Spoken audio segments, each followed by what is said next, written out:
enredo Guebala Viagem ao Templo da Criação.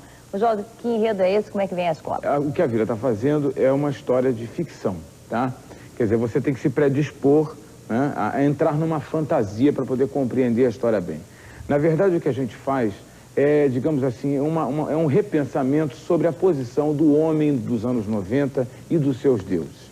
Obviamente que a gente precisava se associar a algum tipo de filosofia qualquer para poder você ter um entendimento dessa coisa do homem e seus deuses. Então, pelo fato, obviamente, do carnaval ter uma proximidade muito grande com a cultura negra, eu optei, então, por colocar essa história dos deuses associado à cultura iorubá, ou seja, os meus deuses, a minha relação do homem e os deuses está em cima da filosofia iorubá com os nossos orixás.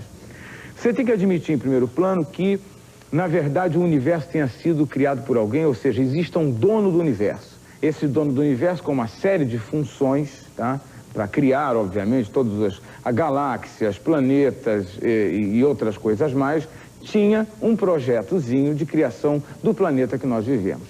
Esse projeto foi entregue na mão do seu primeiro-ministro, isso há muitos anos atrás, há milhares de anos atrás, né? Esse primeiro-ministro executou todo esse projeto, no caso, esse primeiro-ministro é Oxalá, né? Depois que esse projeto estava pronto, esse dono do universo, que é o Olorum, mandou uma série de outros ministros, que a letra do samba é muito clara e fala que são os guias protetores do planeta, que tomam conta dessa subdivisão de coisas entre valores materiais e morais, e tudo isso corria bem, sem nenhum problema, até que um dia esses ministros descobriram que Oxalá tinha adoecido, ou seja, o sujeito que foi designado a criar o planeta Terra adoeceu. Entraram em pânico, porque apesar de serem ministros, não compreenderam bem por que ele ficou doente e foram procurar naturalmente o Olorum outra vez, ou seja, foram procurar o chefe porque tinha problema na área.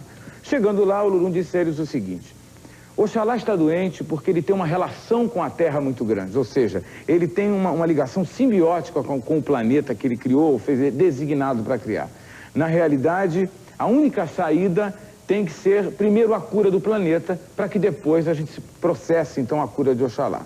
Para que solucione isso de uma maneira rápida, o Olorum propõe, então, aos seus ministros o seguinte: voltem na Terra, tragam para mim, aqui no Templo da Criação do Universo, onde eu moro, todas as crianças que vocês encontrarem no planeta, que aqui eu vou abrir o projeto original de criação do mundo conforme eu pensei. Ou seja, vou explicar para as crianças de onde eles vieram, isso segundo a filosofia iorubá naturalmente, vindo do barro. Vou explicar a importância do conhecimento sobre o próprio corpo, como dons explicáveis da gente que a gente tem, como o dom da medicina, explicando essa brincadeira. Ele faz uma brincadeira com as crianças de viagem pelo corpo humano através da corrente sanguínea. Ele fala do trabalho, né? Quer dizer, as crianças perguntam, obviamente, para que a gente tem que trabalhar? Pergunta de criança é uma coisa séria. E ele diz: a gente trabalha naturalmente, vocês trabalham lá porque vocês têm que dar sequência à minha própria criação. É necessário que você edifique. Vai falando das artes, ele apresenta para as crianças a mãe natureza, fala que tudo isso é muito bonito e dá certo só se a justiça estiver presente.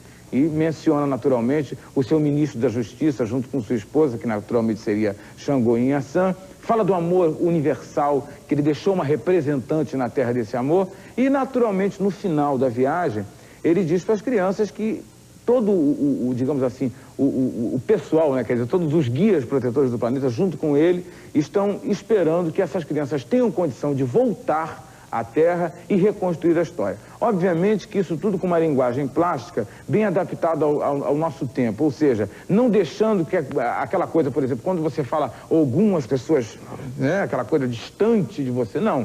Trazer esse orixá com as características dele, os arquétipos desse orixá, ou seja, próximo de uma linguagem onde qualquer um de nós possa entender. Será? Eu achei interessante que você mesmo reconheceu que não é de fácil entendimento.